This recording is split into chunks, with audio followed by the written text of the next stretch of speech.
આગામી 4 ઓગસ્ટ 2024ના 24 કલાક સુધી 3 માસ માટે નર્મદા મૈયા બ્રિજ ઉપરથી પસાર થતા તમામ પ્રકારના ભારે તથા અતિ ભારે વાહનોની અવરજવર પર પ્રતિબંધ મૂકવામાં આવ્યો હતો. આપાતકાલીન સેવા માટેના વાહનોને પ્રતિબંધમાંથી મુક્તિ આપવામાં આવી. ભરૂચ ગોલ્ડન બ્રિજને સમાંતર નવનિર્મિત નર્મદા મૈયા બ્રિજનું લોકાર્પણ કરી સામાન્ય જનતા માટે ખુલ્લો મૂકવામાં આવેલ છે. નર્મદા મૈયા બ્રિજ ટ્રાફિકનું ભારણ ઓછું કરવા માટે ઘણો સહાયક છે અને સદર બ્રિજ ખુલ્લો મુકાતા ટ્રાફિકનું ભારણ નહિવત રહેવા પામ્યું હતું.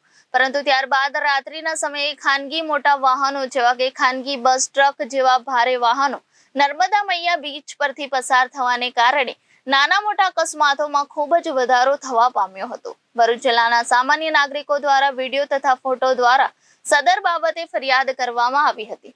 નર્મદા મૈયા બ્રિજ ભરૂચ અંકલેશ્વર શહેરને જોડતો બ્રિજ હોય જેથી ભરૂચ અંકલેશ્વર ખાતે રોજિંદા નોકરિયાત તથા વેપારીઓ તથા સામાન્ય જનતા સદર બ્રિજ પરથી પસાર થાય છે.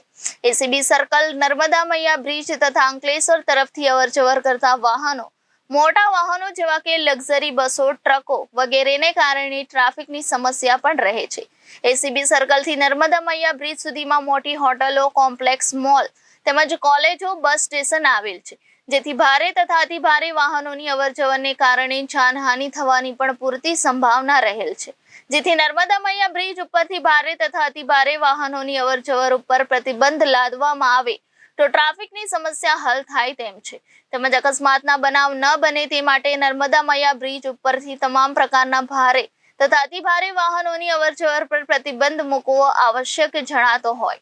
અમુક એકના જાહેરનામાથી તારીખ 4/5/2024 સુધી નર્મદા બ્રિજ ઉપરથી ભારે તથા અતિ ભારે વાહનોની અવરજવર ઉપર પ્રતિબંધ મૂકતું જાહેરનામું પ્રસિદ્ધ કરવામાં આવ્યું છે અને તેની મુદત વધારવાની જરૂર જણાતી હોય તો નીચે મુજબનો હુકમ કરવામાં આવે છે.